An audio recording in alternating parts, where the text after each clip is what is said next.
Donc voilà. Là, je disais que ce serait bien qu'on le refasse, cet arbre généalogique. Il faut le faire plus petit. Paysans, fils et filles de paysans depuis 1700 au moins. Les Robin sont de cette terre des Deux-Sèvres. Le père, lui, c'était dans les années 50. Il a connu le premier tracteur et puis les pesticides. Marie-Monique, elle, a quitté la ferme pour Paris. Devenue journaliste, elle continue de parler de la terre, des paysans, mais à sa façon. Elle a eu les moyens de faire des choses que nous, on sent profondément en nous, mais qu'on est impuissant à réaliser. Hein, tout ce qu'elle dit, on est tout à fait d'accord. Hein. Dans la famille, il y a une chose qui était toujours très prégnante, c'est on ne supporte pas l'injustice. Ça, je crois qu'on est tous pareils. Oui. Mais vraiment, le fait d'être né dans le milieu rural et de voir, il y a beaucoup d'injustice dans ce milieu. Moi, j'ai fait un film sur les paysans qui se suicidaient en France, hein, donc il y a déjà 15 ans. Hein. En février 2011, Marie-Monique Robin est l'invitée d'une émission. À côté d'elle, le ministre de l'Agriculture de l'époque, et en une phrase, il va tout déclencher.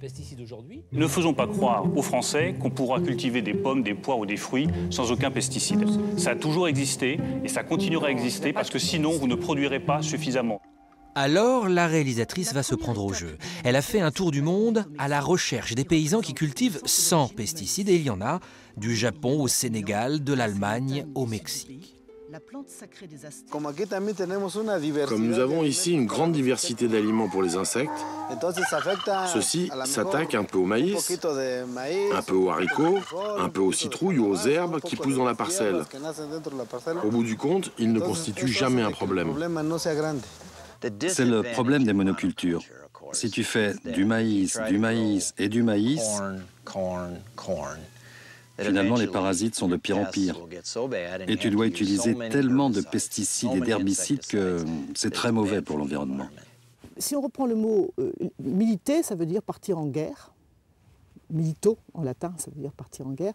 C'est vrai, alors j'assume, je pars en guerre contre les mensonges, contre la désinformation organisée. Aujourd'hui, c'est vrai que continuer de nier la toxicité des pesticides, là, c'est pas possible, quoi. Si on fait ça, c'est qu'on défend les intérêts de ceux qui les vendent. Hein.